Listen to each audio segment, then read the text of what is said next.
Sejam muito bem-vindos a mais um Papo M3 Realidades. Estamos começando uma saga nova agora. Sim! E aqui é sempre novidade, você sabe disso, não é? Sempre novidades legais. Hoje o episódio tá legal, tá muito legal mesmo, porque é sobre liderança, sobre propósitos, sim, inovação, impacto real e olha só, principalmente sobre pessoas que transformam. E aqui, quando a gente fala disso, né, tu já sabe, né? Eu tô deixando você com curiosidade, por quê? Nosso convidado hoje, ele é paraense. Olha, paraense de origem, mas pelo que eu acredito, roraimense de coração. Eu acredito. E aí, ao longo de mais de 2 décadas, ele veio se dedicando em construir caminhos para quem gostaria de empreender, abrindo vários caminhos.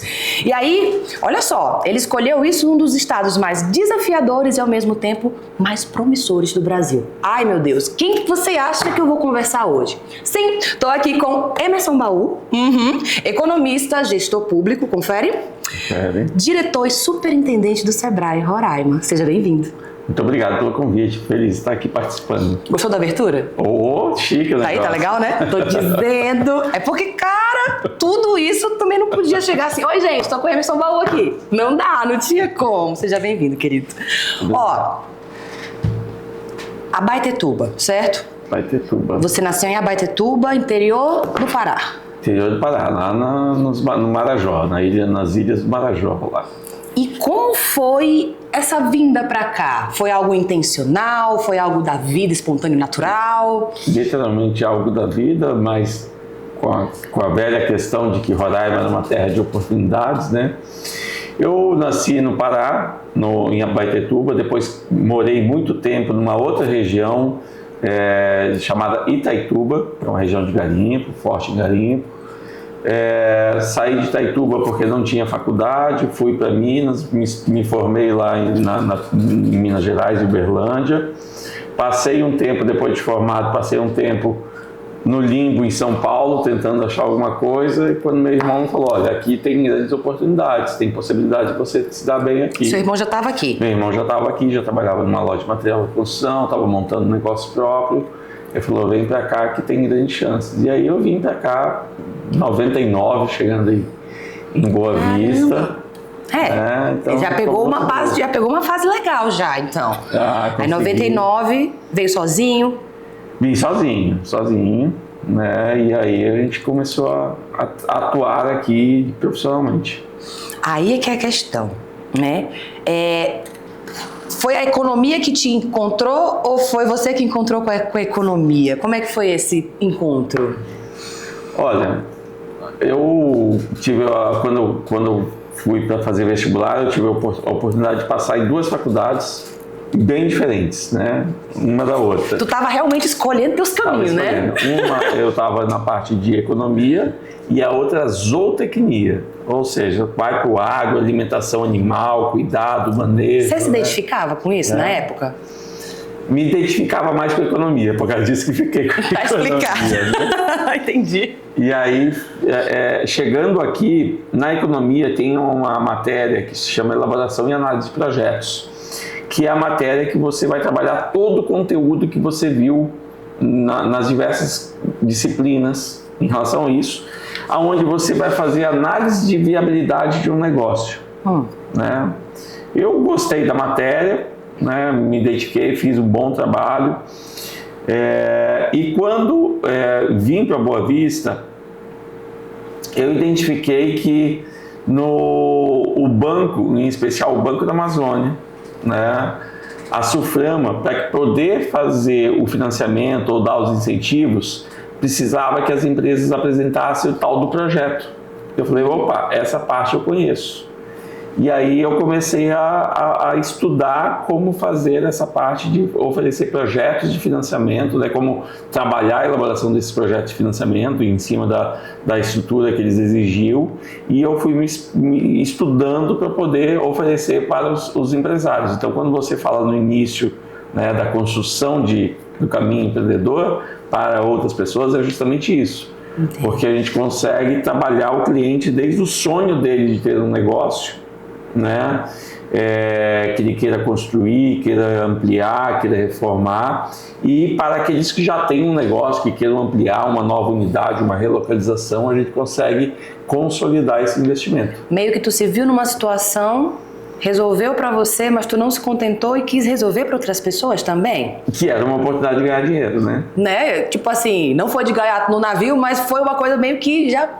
que a vida preparou para você, né? E você estava pronto para isso também. Também. Paralelo a isso, né, eu fui professor da Universidade Federal. Né?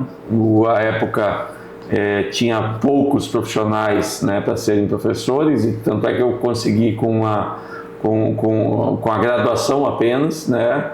Mas foi uma época que foi muito boa. Eu trabalhei 2 anos como professor substituto, depois trabalhei como professor voluntário, porque o processo de aprendizado, que quando você é professor, e é uma profissão que ele tem que valorizar muito, né? Verdade. O processo de aprendizado, quando você é professor, é muito maior do que quando você é aluno. Para ensinar, para trabalhar as disciplinas de economia, eu estudava muito mais do que quando eu era aluno, porque eu tinha que ter conteúdo e firmeza naquilo que ia passar. Deu para aproveitar, né, um pouco dessa fase também? Muito, muito. Hoje ela me possibilita ter uma base de entendimento sobre movimentos econômicos, a questão até política, de análise política, nesse sentido, permitir com que eu tenha um olhar mais crítico. Que legal, assim. Deixa eu anotar aqui na nossa pauta que ele é professor também, tipo assim, né? Que legal! E meio que você foi passando por tudo isso numa boa, né? Você foi vivendo as experiências. Vivendo, literalmente, eu acho que a melhor expressão, né? Vivendo experiências, várias experiências. Comecei a trabalhar para o Sebrae, né, à época como consultor, e aí prestando serviço como consultoria, como treinamento de atendimento, formação de preço, matemática financeira. E gente, que universo é esse? Que louco! Foi trabalhando e foi evoluindo profissionalmente, né? Aí em 2001, junto com a época minha namorada Iana, né, que hoje é minha esposa, a gente montou uma empresa chamada Ideias de Negócios, né? A Ideias de Negócios surgiu dessa necessidade de mercado, fazendo credenciada ao Banco da Amazônia para fazer projetos, a Sufram e a Sudam para fazer a parte de incentivos fiscais. Nossa, já é outro nicho. Isso. Gente, tá, disso aí a gente passou por tantas linhas de tempo que eu tenho até que saber. Você chegou para Roraima, foi uma decisão legal que aconteceu. Teve alguma coisa, além da economia, que te encantou por aqui? Nesse período, né, desafiador de começos? Assim... Que deu para dar uma balanceada em todo esse processo. Sim, tem um lado profissional, que a gente teve bastante essas oportunidades, coisa que eu sei que em outros mercados, como o mercado mais maduro, como São Paulo, ou até mesmo Manaus, eu teria muito mais dificuldade, certo? Então tive essa leitura e sou muito grato a Roraima por causa disso. E tem um lado pessoal, né, que daí eu conheci a Iana e a gente começou a namorar, né, e a gente tem um relacionamento duradouro e bem estável. Quantos anos de casado? Pelo visto, muito bem casado, viu? 2013, 12 anos de casado. Que lindo, parabéns. Olha, Iana, botei foi fé na senhora, viu? E 12 anos de namoro. Então, não vou falar nada. Há esperanças. Para quem está namorando há bastante tempo, há esperança. Olha só. Olha, já passou o dia dos namorados para a gente bem fazer um negócio, depois já fazer... Não. Tá anotado, viu, Emerson? Tá anotado aqui o negócio. Eu vou até anotar isso aqui também, viu, Dona? Não se preocupe, não. E aí, esse período de consolidação, podemos dizer assim, né? Foi tudo um momento em que você percebeu que realmente não tinha mais como, né? E como a economia se fundiu com a gestão pública. Também foi nesse processo? Não, aí a gestão pública apareceu bem depois. Vamos lá. 2001 a gente consolidou a empresa, estava super bem. 2013 eu falo nós, que daí a empresa montou, né? Eu estava à frente, junto com a Iana, montamos um primeiro centro empresarial do estado. O Ideia Centro Empresarial. Ele ficava ali, lembra? Ali na Praça da Maternidade. Sim, sim. Né? A gente fez ali pela primeira vez um espaço com salas executivas, com uma primeira atendimento centralizado, a pessoa pagava um único valor, que era o aluguel e o condomínio, as salas de treinamento, porque como eu estava trabalhando na área de treinamento, eu tinha dificuldade de espaço. Salas de aula, salas de treinamento, eram sempre de instituições públicas, e aí você ficava mais pedindo favor do que qualquer coisa, e às vezes você quer contratar. Eu falei, não, então eu vou construir e vou alugar. E foi um dos pontos auges que a gente conseguiu. Vocês viram essa oportunidade mesmo, né? Isso, e a gente conseguiu construir o Ideia Empresarial, que em 2016 apareceu uma oportunidade de negócio e eu vendi. Eu ia perguntar o que aconteceu com a ideia. Aí vendeu. Vendemos, né? Para entrar na gestão pública. Ainda não. Eita, eu tô curiosa já. Tá me deixando curiosa com isso, cara. Vai. Eu já tinha recebido vários convites, né, para atuar na gestão pública, até mesmo como secretário ou como diretor, alguma coisa assim. Mas nunca eu tive interesse, até porque como profissional eu falava, não, eu tenho que me manter neutro para poder trabalhar como profissional de qualquer lado, né? Porque a gente sabe que o estado de Roraima tem essa questão da política, tem um apartheid bem grande, né? Sim. E aí eu fiz o mestrado, né? E quando eu fiz o mestrado aqui na Universidade Federal, em conjunto com a Universidade Federal do Rio Grande do Sul, eu estabeleci que eu queria fazer parte da equipe que elaborasse um plano de desenvolvimento do estado de Roraima, certo? Por quê? Porque, como eu já falei, eu sou muito grato ao estado. Então eu tenho que de alguma forma devolver ao estado. Mas até o momento eu não tinha conseguido, né, acreditar que a gente conseguia desenvolver. Teve até um início quando um colega meu, inclusive que foi dirigente do Sebrae muito antes de mim, chamado Alexandre Renklein, foi secretário de planejamento, e eu até fui com ele, né, e comecei a fazer um trabalho não remunerado, mas que eu queria fazer parte do trabalho de planejamento, né? Conseguimos avançar em relação a isso. E aí, com a proposição de um grupo de empresários, de empreendedores, para poder ter alguém representativo, e aí a gente começou a trabalhar com um olhar diferente para a gestão pública. Foi quando o governador Antônio Denário ganhou a eleição, né? E eu fui fazer parte da equipe de transição. Aí num primeiro momento, eu não fiz parte da equipe, de secretários, porque eu tinha algumas coisas a resolver, né? Mas eu fiz todo o processo de transição, o planejamento da nova estrutura organizacional, né? O contingenciamento de despesa, porque nós estávamos num estado que estava extremamente endividado, etc. e tal. Isso foi em que ano mesmo? Né? 2018 para 19. Por aí, né? Certo. 18 para 19. 2018 foi a eleição, 2019 ele assumiu. Aí já começou a tocar o barco todo. Aí 2019, transição voluntária. Ah, sim. Aí, fevereiro de 2019, né, o secretário de Agricultura teve uma situação pessoal que resolveu sair.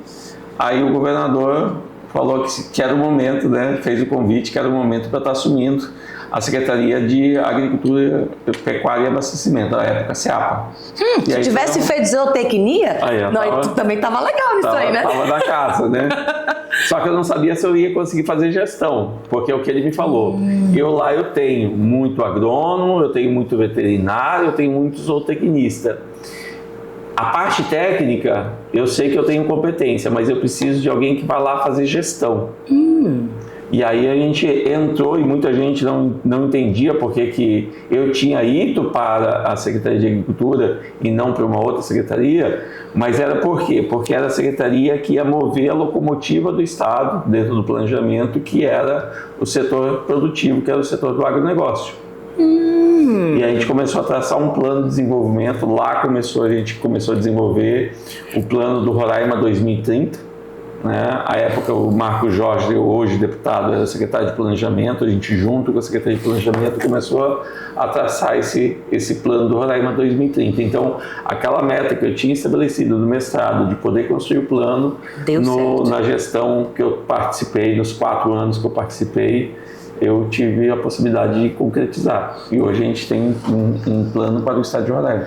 Aí você entrou nisso. Mas como é que foi assim? Para tu já chegar numa secretaria nova, você precisou ter que estudar mais? Totalmente perdido. Sério? Na gestão pública. Obrigada pela sinceridade. Eu queria falar de uma maneira mais educada, mas... Na gestão pública eu não entendia nem o que era nota de empenho. Nossa, aí foi tudo do zero. Aí eu tive algumas pessoas muito valorosas que me ajudaram muito nessa parte da gestão, a própria equipe interna da CEAPA à época, né, a dona Alcilene, Yuri, que me ajudaram assim de uma maneira que foi muito importante para que eu pudesse ter domínio da gestão pública, mas não perder, isso eu acho que foi uma coisa que interessante, não perder a essência do pensamento estratégico do setor privado. Importante, interessante. De um olhar mais estrutural, de um olhar, não de fazer aquela solução política apenas de só a parte técnica ali, isso, né? Ou uma política de somizal, entendeu? Faz, entrega, bate a foto e vai embora e acabou-se. Não, é pra gente deixar um legado, entendeu? E aí a gente trabalhou justamente nisso. Depois fui convidado pelo governador para assumir a CEPLAN, né, que é a Secretaria de Planejamento. Foi a CEPLAN e a SEAD. Isso. Aí da CEPLAN, junto com o Roraima 2030, a gente fez o que tinha sido estabelecido lá na transição. Lembra que eu falei da transição? Conseguimos fazer uma mini reforma de iniciativa, né, aonde lá a gente conseguiu criar a Fundação de Amparo à Pesquisa. Nós éramos o único estado do Brasil a não ter uma fundação de amparo à pesquisa, então nós perdíamos muito dinheiro para poder fazer pesquisa no estado. Nós que desenvolvemos lá o Instituto de Assistência Técnica e Extensão Rural, o IATE. Sim. E a CEAPA era que fazia assistência técnica. Imagina você ser o que cria a política e o que executa a política. Não vai dar certo. Confuso. Entendeu? Então, a gente separou, deixou a Secretaria de Agricultura para criar a política e o IATE, junto com a DE, a FEMAR, para executar a política. Bem pensado isso aí, uma estratégia interessante. Porque, querendo ou não, permanece a continuidade do projeto. Continuidade, isso. Você pode trocar da o gestor da parte técnica, você pode trocar, mas a política ela está estabelecida, entendeu? Muito legal isso. E aí da CEPLAN a gente fez essa mini reforma, foi feito o trabalho de continuidade, é um trabalho que tinha sido feito do Marco Jorge como secretário do Orçamento Participativo, uma das primeiras vezes que o estado de Roraima estava fazendo, e aí mais uma vez a possibilidade de conciliar, né, o que foi estudado com a prática, que a minha monografia de final de curso lá de economia foi justamente o orçamento participativo de Porto Alegre. Então eu trouxe todo aquele cabedal para poder colocar ele em prática. Gente, mais uma vez. Caramba, eu acho que a gente precisa de outro episódio de podcast, Emerson, de verdade, porque são coisas interessantes nesse sentido. Você acabou tomando a liderança de situações que você não esperava. Não. E pela sua postura de fala, eu até ouso em dizer que você teve uma humildade muito grande em, digamos assim, dissuadir tudo isso com sabedoria, pensando nas pessoas, distribuindo cada departamento para sua área, valorizando o outro, e um sistema assim que, pelo que estamos, né, conversando agora, é bastante bem propício à prosperidade, assim, é umas coisas assim que a gente consegue perceber, se você que está do outro lado consegue perceber esse crescimento, né, nesse setor agro nesses últimos anos. Sim, um trabalho muito forte que o governador junto com a equipe fez. Graças a isso, né? De atrair novos investidores, atrair produtores com potencial, porque o que acontece? Né? Um estado, uma economia, ela precisa ter algumas peças que consigam movimentar, precisa ter uma força que consiga movimentar as peças. Qual que era o problema de Roraima? Nós não tínhamos o que a gente chama de empresas âncoras, que são aquelas empresas que fazem um encadeamento produtivo, certo? Empresas âncoras. Para que a partir delas, elas gerem novos negócios. E aí, quando você não tem, a micro e pequena empresa, ela é essencial, tanto é que hoje estou no Sebrae, ela é essencial, mas ela não consegue fazer esse movimento macro da economia. Ela consegue fazer esse movimento micro, né? Por causa disso que ela é geradora de 90% dos empregos, né? São mais de 95% das empresas formadas são de pequenos negócios. Ela é essencial para a vida de uma sociedade. Mas ter empresas que fazem um encadeamento produtivo é que faz a roda girar. Nossa! Agora a palavra que eu ia dizer era promissor, agora que ela apareceu na minha cabeça. Então, esse também é mais um dos seus projetos promissores, que também seguiu até aí. Por que eu tô falando desse jeito, gente? Porque é uma observação que a gente estava conversando sobre liderança. Você teve algum estudioso, alguma figura de liderança que te inspirou nesse processo todo? Tem algumas pessoas que a gente olha, que a gente fala que é um exemplo muito positivo, né? Eu não posso deixar de falar aqui internamente da família, né? Eu via muito meu pai na parte profissional, na parte de dedicação, de comprometimento, de entrega, de ser uma pessoa eficiente, de ser uma pessoa organizada, e tentei seguir nessa trilha. E como você falou antes, da preocupação com as pessoas, e aí olhando minha mãe, né, que ela tinha mais, como toda boa mãe que você é também, né, tem esse lado mais humano, esse lado mais cuidadoso, e eu busquei trabalhar muito isso, entendeu, de cuidar da pessoa. Ok, que nem na CEAPA nós chegamos a ter, só para você ter uma ideia, tinha 4 diretorias. Quando eu saí da CEAPA, os 4 diretores já eram da casa, não eram pessoas de fora. E eles falaram, isso nunca tinha acontecido na nossa secretaria. Sempre o que acontece? Como era um cargo comissionado, né? Então o pessoal trazia os comissionados para poder ocupar esses cargos, e os técnicos muitas vezes não tinham vez. Puxa! Aí eu tive... E aí é uma coisa que eu agradeço até ao governador, doutor Denário, eu tive essa liberdade de poder conduzir minha equipe. Sim. E aí eu consegui valorizar a casa. Então até hoje eu tenho um excelente relacionamento com eles, porque é esse reconhecimento. E aí esse lado humano eu trouxe da minha mãe bem forte. Ótimas referências, viu? Pra deixar bem claro, não tem coisa melhor. E olha que eu cheguei aqui nos bastidores com ele, conversando assim, mas tu é paraense, é? Aí ele sou, e de lá da ilha de perto da ilha de Marajó. Eu, caramba, é que nem eu, né? De não parecer roraimense, porém sou. E essa passagem, né?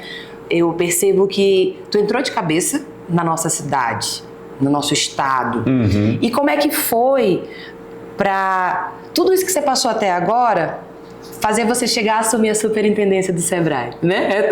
Agora vamos entender essa linha de tempo aqui. Quando chegou em 2024, 2022, né, eu conversei com o governador, falei, governador, estou com o senhor, mas chega um determinado momento que a gente tem que seguir alguns rumos diferentes, né?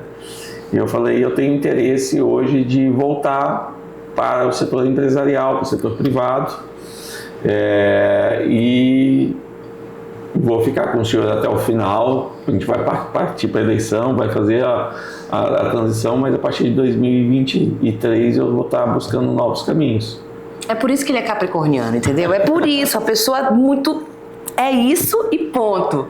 Pode isso, ponto. Aquilo que eu falei, né? O plano de 2030, o Roraima 2030 já tinha sido efetivado, tinha sido criada a lei, nós conseguimos fazer uma mini reforma administrativa, criando estruturas que o Estado precisava, foi aprovado o zoneamento ecológico e econômico, que era uma coisa que estava travada há mais de 20 anos, que está sendo essencial para atrair esses novos investidores. E aí a gente conversando, ele falou, não, tudo bem, eu entendo. Mas aí surgiu a oportunidade de ser indicado ao Sebrae. O processo do Sebrae é um processo de eleição, né, por um conselho formado por 15 instituições que escolhem os diretores.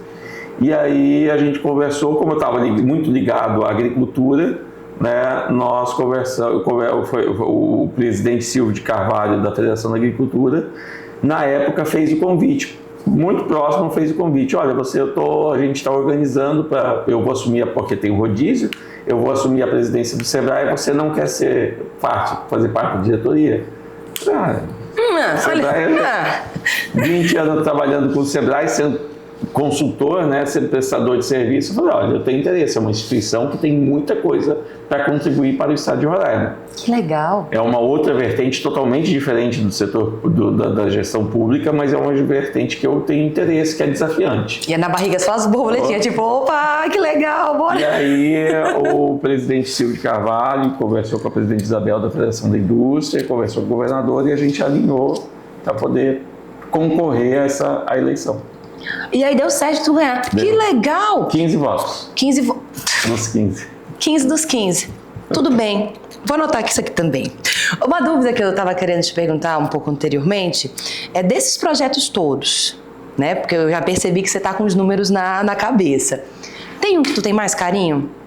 Que tu tem assim mais apreço? Que tipo, poxa, é o menino dos projeto olhos? De que você fala? Vamos dizer projeto, pode ser esse Roraima 30, né, do 2030, pode ser uma coisa que você botou seu dedo ali e você se sente orgulho de ter participado, sabe? Algo que você se sente mais inteiro por ter feito parte. Eu acredito que você foi na linha do Roraima 2030. Foi o que eu pensei, né? Uma grande importância também é o zonamento ecológico e econômico, porque era uma dívida que o Estado tinha com os produtores, né? Com isso, possibilitou você ampliar a questão do financiamento bancário, com isso ampliou a capacidade produtiva das propriedades de 30% para 50%, então ela também tem uma relevância muito importante em relação a isso. Que legal. Da questão empresarial, eu acho que a execução, a construção do IDEA Centro Empresarial, eu destacaria dentro da parte empresarial como sendo a grande conquista. Então vamos pegar Roraima 2030 e o Ideias. Tá bom. Carinhoso ele. Gostei disso. Desse processo todo, vamos dizer assim, qual resultado ou conquista você destacaria até agora? Que é importante para você? Me explica. Vamos lá. Por exemplo, você acredita que você está hoje no Sebrae é uma grande conquista? Com certeza. Porque tu começou num lugar, aí você prestou serviço e agora você está em outro patamar. Sim. Por isso que eu perguntei, caramba, como é que é isso para você? Assim, como homem, não como o cara que está por trás do Sebrae. Como Emerson. É uma realização. Eu não posso dizer que eu nunca, durante esses 20 anos, como prestador de serviço, fornecedor, parceiro do Sebrae Eventos, eu nunca olhei e falei, rapaz, olha, seria legal, eu queria esse negócio aí. Que legal, então suas orações foram bem ouvidas. O Sebrae Lab IA, interessante isso aí, virou uma referência nacional, né? E agora a gente está lidando com tantas inteligências artificiais, a gente já não consegue saber até o que não é real. Porém, a gente precisa ter um pouco desse pé na tecnologia, né? Como é que foi essa iniciativa? Bom, nessa nova tendência, 2024, final de 2023, começou com o ChatGPT em especial, começou o acesso à IA de maneira mais popular. E chegou um determinado momento que a gente entendeu que a IA faz parte da realidade, né? De que ela está nas nossas vidas para tudo. E ela já fazia parte, só que a gente não tinha acesso à construção dela, né? E como fazer isso para que a nossa equipe do Sebrae esteja preparada para esse momento? Como fazer isso para que os nossos consultores e instrutores que atuam junto aos empresários se preparem para esse momento? E, por fim, como fazer com que os empresários aproveitem isso? Ou seja, fazer bom uso da ferramenta de uma maneira real. Real. E aí a equipe pensou e veio essa ideia de fazer um laboratório de inteligência artificial Hoje ele está estruturado, nós temos várias licenças de diversos tipos de inteligência artificial, tudo, né, tudo dentro dos padrões da legalidade. E estamos trabalhando em treinamento nessas 3 esferas, a nossa equipe, aos nossos parceiros, consultores, instrutores e aos empresários, para que eles possam construir. Aí você fala, mas é para todo mundo? É para todo mundo, é possível todo mundo acessar.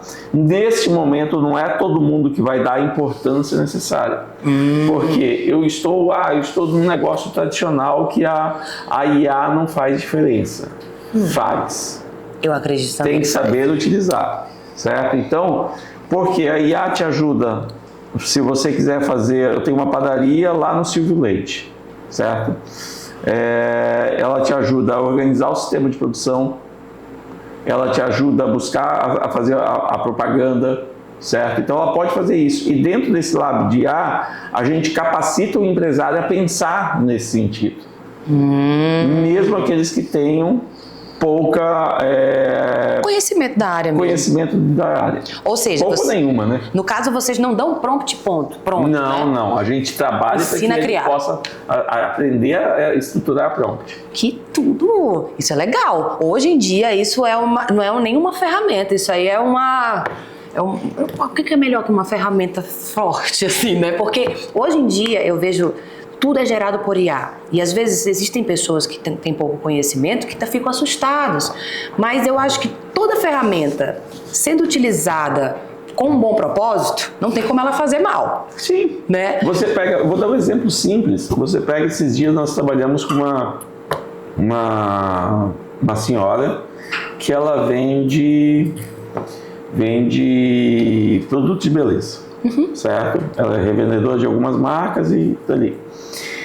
O que ela fez? Ela pegou e ela desenvolveu, junto com a equipe, nesse curso, desenvolveu alguns comandos da IA para vincular ao WhatsApp. Então, antes ela perdia atendimentos do WhatsApp.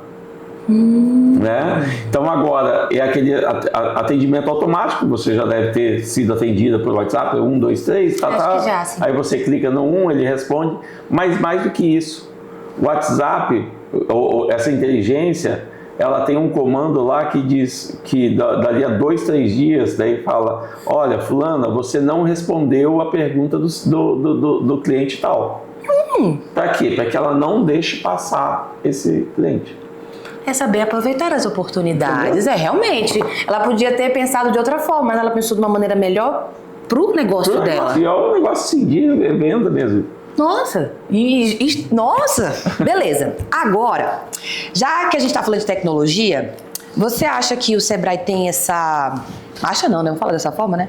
Esse papel de inserir a tecnologia no mercado? Sim. E de acordo com o perfil daquele cliente. E isso é uma coisa importante. Não genérico. Porque eu tenho um cliente que tem um computador de ponta, que já tem um software. Esse cliente eu não preciso trabalhar novas tecnologias com ele nesse sentido. Eu preciso fazer com que ele utilize essa tecnologia para tomar decisão. Muitas vezes ele tem tudo isso, mas ele não pega um relatório para ler. E aí o consultor tem que trabalhar isso. Tem outros clientes que não têm um software, mas tem uma planilha de Excel.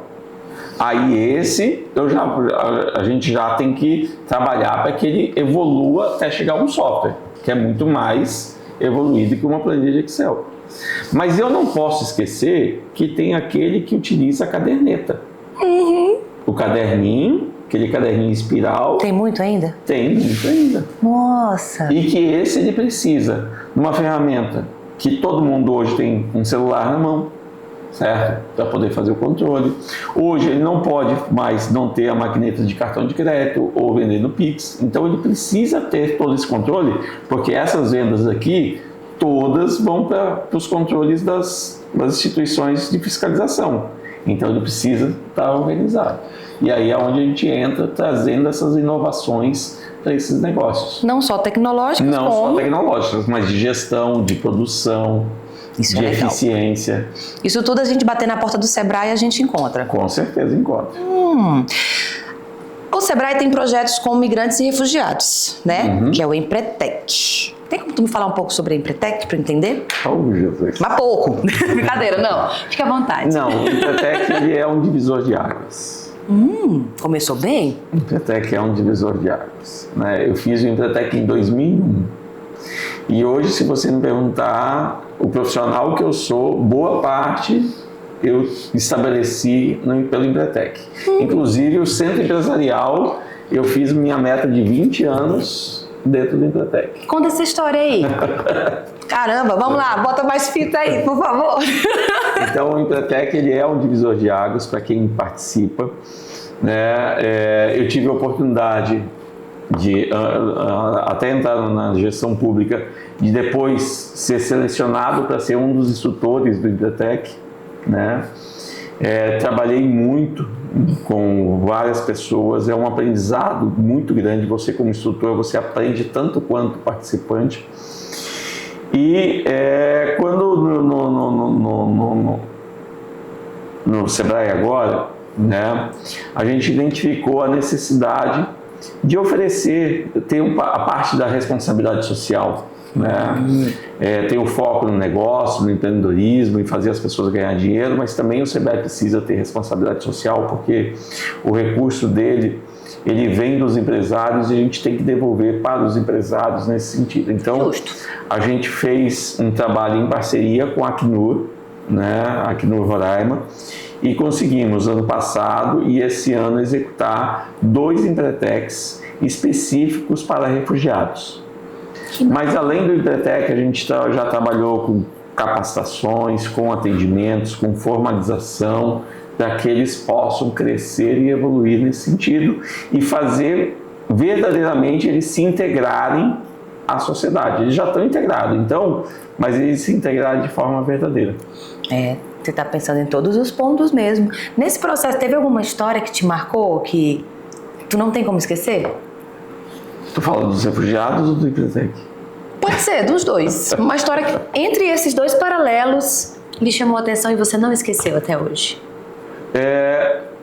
Tem algumas realizações que a gente consegue ver interessantes, né? Esses dias mesmo, no último Empretec para refugiados, nós tivemos a oportunidade de receber também o presidente do Sebrae Nacional, e aí nós recebemos uma empresária, né?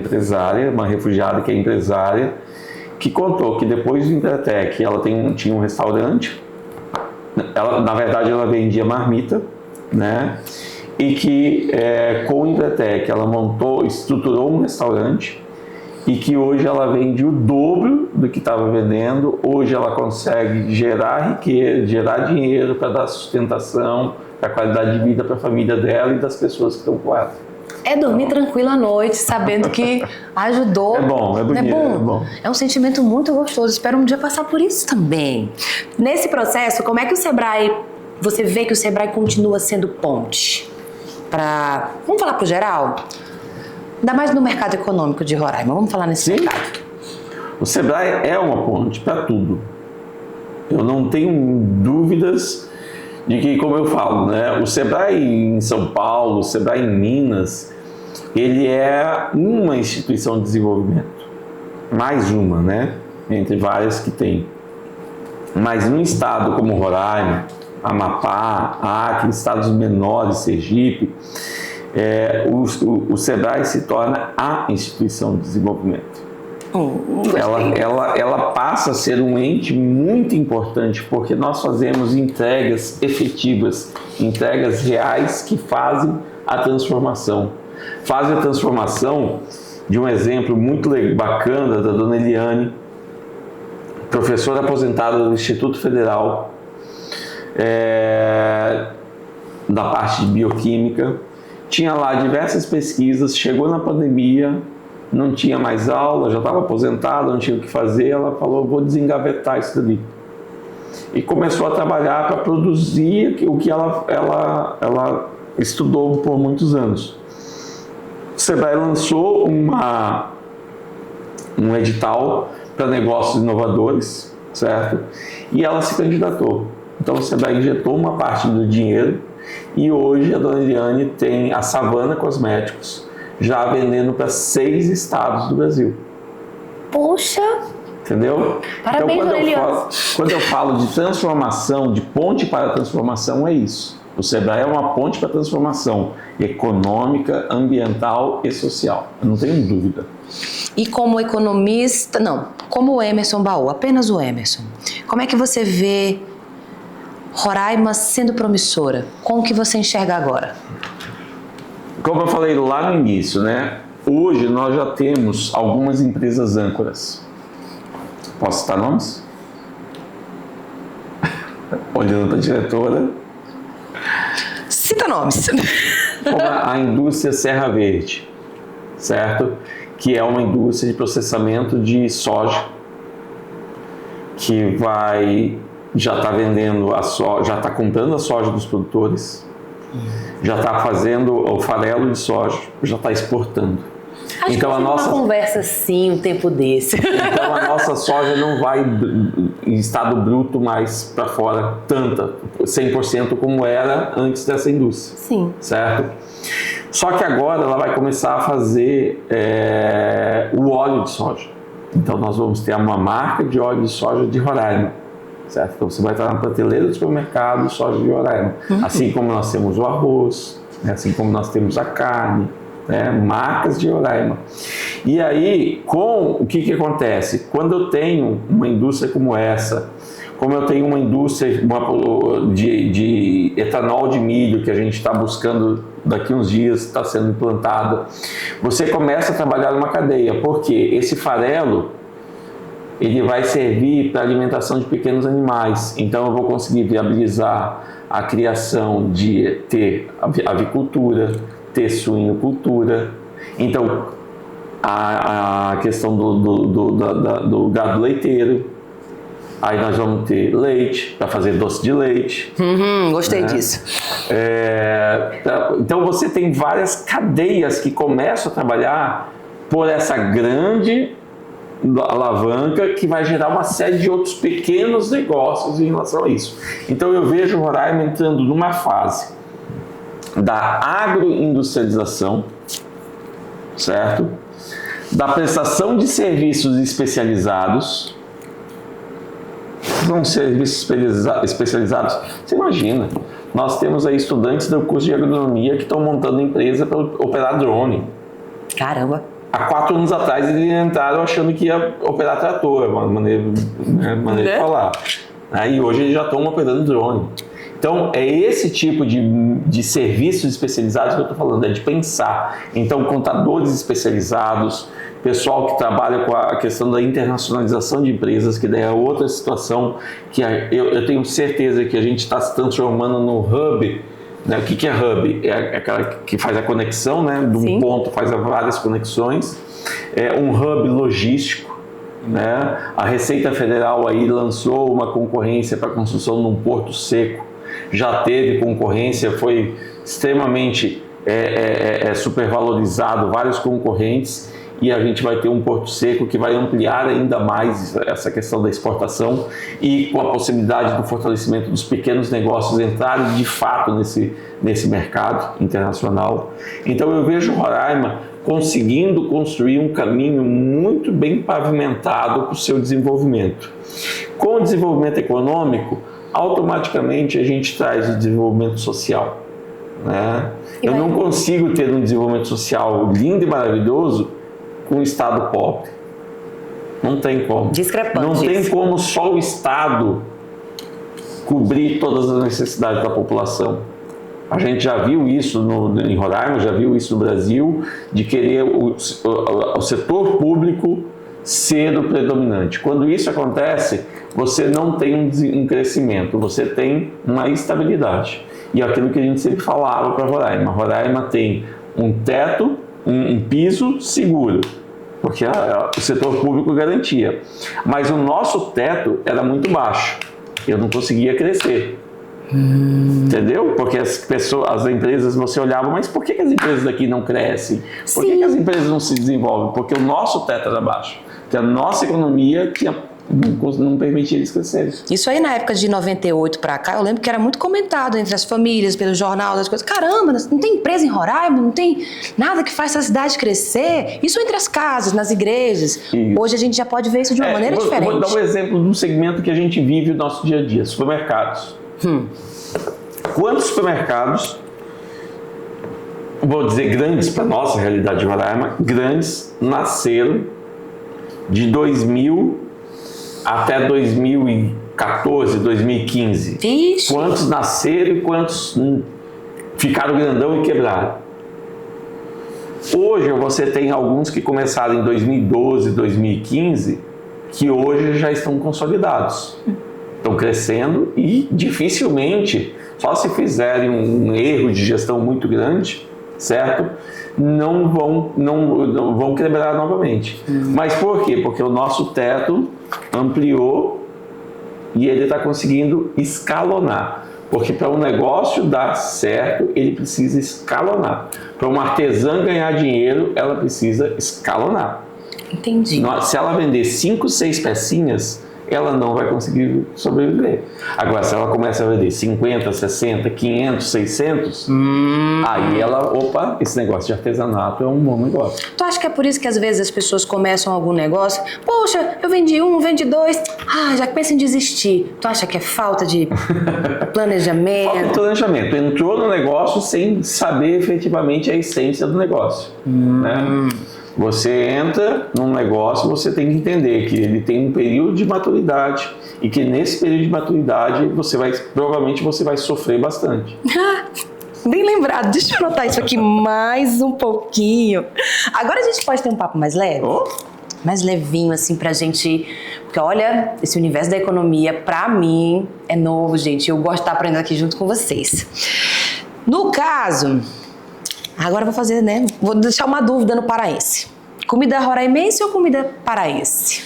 Ou comida da mãe, né? Do pai, da família. Vai, 3 opções para você. Comida da mãe, aí não tenha dúvida. Se for para escolher, é comida da mãe.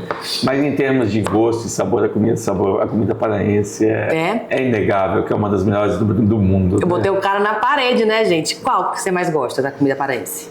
Eu gosto do vatapá e do arroz paraense. Nossa senhora. Ei, minha sogra faz um muito bom, viu? Tu tem que conhecer. Opa, só convidar. É bom demais. No caso, já que você é uma pessoa estudiosa, você deve ter algum livro ou algum autor que você meio que se apegou durante esse tempo, que foi uma boa referência para você. Você pode contar algum como um exemplo pra gente? Tem sim. Eu gosto muito da economia, né? Eu gosto, tem um estudioso alemão que chama-se Schumpeter. Como é que é? Schumpeter. Schumpeter. Ele é o que a gente chama do pai do empreendedorismo. Então, eu gosto muito dele. Tem um outro que é um pesquisador americano chamado David McClellan, né, que trabalha a questão do comportamento, um estudioso do comportamento empreendedor. Inclusive a obra do Empretec tem como base esse pesquisador do comportamento humano. Que bacana! Certo? Aí no Brasil tem Cristóvão Buarque, inclusive aquele ex-governador do Distrito Federal, porque ele escreveu o principal livro de elaboração e análise de projetos dele, então eu li bastante esse material. Então tem alguns autores que eu coloco como referência, né? Muito legal. Saquei que você é um bom leitor. A própria Bíblia a gente lê bastante. Eu já ia perguntar. Geralmente, lembra quando antigamente a gente perguntava para as pessoas qual é o seu livro favorito? Aí as pessoas já respondiam, né? É a Bíblia.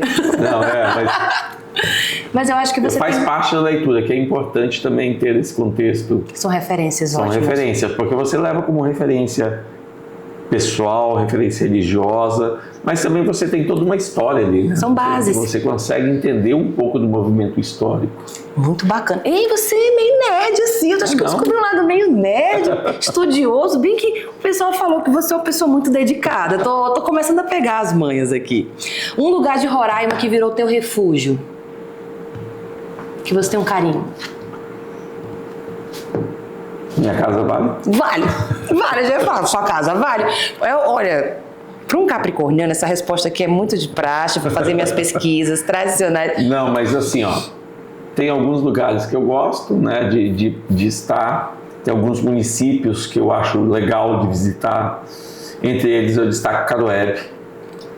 Caroebe é do extremo sul ali na 210, porque Caroebe sempre foi o último município, sempre foi um município mais isolado, é um município que a população sempre foi meia isolada e com isso criou uma independência. Então eles são produtores, eles produzem banana, eles produzem cacau, eles produzem... Se eu sair daqui e for para lá, eu vou estar em outro mundo, praticamente?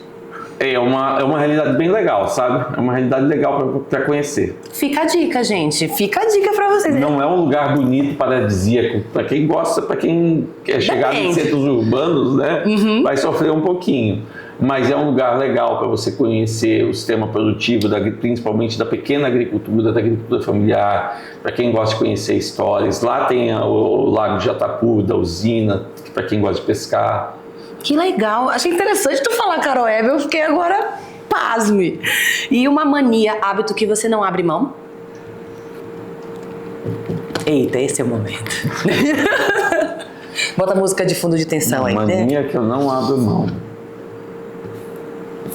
Olha, tem algumas Pode coisas. ser um hábito, assim, um hábito simples. Né? Poxa vida. Olha, eu consegui, gente! Consegui! Olha, não, a gente não faz tanto isso no nosso podcast, mas é porque a gente gosta de conhecer os nossos convidados. Não, é importante, né? É bom. Tá, vou retornar ela para daqui a pouquinho, vai pensando aí. Uma música que pode ser a trilha sonora da sua vida, ou da sua vida no geral, ou de hoje, que tá na sua cabeça hoje. Olha, tem algumas músicas que são bem fortes, né? Tem uma que eu gosto que é o Amor, mas não é a interpretação do Zezé de Camargo, a interpretação de Maria Bethânia. Do Zezé de Camargo é excelente, eu gosto de sertanejo, mas a Maria Bethânia eu acho que é a mais bonita. Aquela Não Vou Negar, que ela vai puxando lá pra cima, né? Ah, é linda. Eu sei qual que é. Boa. Tem uma do Padre Marcelo Rossi, que eu tô tentando lembrar o nome. A mais conhecida dele. Senhor, eu sei que tu me sonda. Essa é linda demais. Essa eu canto para minhas filhas dormirem, cara. Porque ela tem uma emoção, né? E Ana, sua esposa, né? Ficou a dica aí, dona Ana, tá? É o amor. E a do o último Galileu do Padre Zezinho. Padre Zezinho, o último Galileu? Não conheço. Não é o último Galileu, não, mas é que eu conheço a música. Eu vou atrás desse aí, o último Galileu. Eu gosto dele. Assim. A Coração da Família também já é tão legal, aí deve ter outras que eu não conheço. Vou voltar então. Hábito. Que você não abre mão. Eu busco, principalmente em Boa Vista, eu geralmente desmancho qualquer compromisso para estar almoçando com a minha família. Que top! Então, família em primeiro lugar para você, Bastante. certo? Check. Agora você deu uma resposta pancada. Pra gente começar a fechar, um sonho. Pode ser um sonho do empresário, do diretor do Sebrae, pode ser um sonho do Emerson. Tá, vou para um sonho do Emerson, que isso daí eu ainda vou trabalhar já estou trabalhando, mas não efetivei. Ter uma experiência de morar fora com a minha família. Por muito tempo? Não. 1 ano, 2 anos, depois retornar. Porque é para eu ter eu quero fazer um doutorado fora e ao mesmo tempo eu quero dar uma experiência para eles, porque hoje, como profissional, eu digo que eu estaria num outro patamar se eu tivesse domínio do inglês. Concordo. Digo não por você, eu digo por mim também. Eu estaria num outro patamar como profissional. Teria estreitado muitos laços nesse processo. E eu quero dar essa experiência para eles e esse domínio para que eles possam, lá na frente, quando tiverem suas vidas... Que legal! Para vocês verem que Capricórnio tem coração, meus amores. Pra gente encerrar, agora... Depois de tantos desafios, tantos estudos, tantos projetos, processos, vais e vens da vida, o que você considera que ainda te move a continuar nesse caminho? A realização. A capacidade de entregar, a capacidade de você conseguir gerar resultados para aquelas pessoas. Ela disse que o projeto é apaixonante porque eu consigo conversar com a pessoa fala, eu queria montar minha padaria, eu queria montar minha loja, e a gente vai construindo o projeto, conversa com o arquiteto e faz o projeto e leva para o banco e faz, e depois vê esse projeto, essa loja sendo aberta, entendeu? No governo do estado a gente conseguir fazer, na secretaria, conseguir fazer as entregas para aquelas pessoas, principalmente para a população mais carente, né, numa produção, de você ajudar num programa de aquisição de alimentos, a escoar o produto. Hoje no Sebrae, de fazer os pequenos negócios receberem conteúdo para que gere impacto para eles. Então a realização é o que me move. E para dormir à noite é tranquilo também, depois de tudo isso, né? Porque, nossa, imagino tem a hora da pausa, né? Tem aquele momento que... O ócio. É aquele tipo assim, já trabalhei demais, agora checklist no ócio, né? Faz parte, né? Faz parte. Agora, Emerson, parabéns por essa vida aí desafiadora e pelos desafios que você ainda está aí com o peito aberto para encarar. Parabéns, viu? E obrigada por ter vindo aqui com a gente hoje, tá? É muito bom. É um prazer ter você aqui, porque a gente estreita os laços, não só da gente aqui conversando, mas com quem está assistindo a gente. A gente leva essa nova perspectiva. E aqui a gente tem uma tradição. Aqui a gente é bem certinho. Cada convidado ganha um mimo, que é a nossa canequinha. Que bom. Eu já estava de olho nela aqui. Olha só! Essa canequinha é para você tomar o seu café, lembrando desse papo, lembrando de... Papo M3 Realidades. Tá bom, meu bem? Bom. E aí é uma coisa, quem tem é só convidado nosso. Então, por exemplo, se um dia você encontrar algum amigo, uma pessoa, ei, tu tem essa caneca, eu também tenho. É sobre isso. São brindes exclusivos para quem tá aqui. E muito obrigada por compartilhar a sua história com a gente, por trazer todas essas informações. É um prazer. E volta aqui com a gente, tá? Com certeza, a gente vai voltar, que tem muitas novidades, né? Falando enquanto Sebrae, a gente está fazendo muitas entregas. Nós teremos o grande evento que vai acontecer em setembro, que é a Amazon Tech. É um retorno de um projeto que aconteceu lá em 2001, há mais de 20 anos. É um encontro que une ciência e mercado, mas também é um grande centro de discussão sobre o desenvolvimento da Amazônia. Vão estar participando os 9 estados que fazem a Amazônia. Nós vamos ocupar literalmente o campus da Universidade Federal. Então é um grande evento que vai acontecer em setembro. Caramba! Né? Vai ser muito legal. 4, 5 e 6 de setembro. Vamos anotar, porque eu quero estar sabendo disso muito mais. E se você... 4, 5 e 6 de setembro, né? E se você quiser saber disso e um pouquinho mais, você pode ir lá no nosso site, no www.papom3realidades.com.br, que a gente conta isso e muito mais. Obrigada, Emerson. Obrigado pelo convite. Parabéns. E você, meu querido ouvinte, você, meu querido espectador, obrigada, viu? Obrigada mesmo por mais aí essa companhia gostosa, por ter ficado até aqui. Não esquece de seguir a gente nas redes sociais e de acompanhar as novidades. A gente vai estar sempre trazendo coisa boa pra você. E lembrando, aqui onde tem verdade, a gente transforma em realidade, viu? Até o próximo episódio.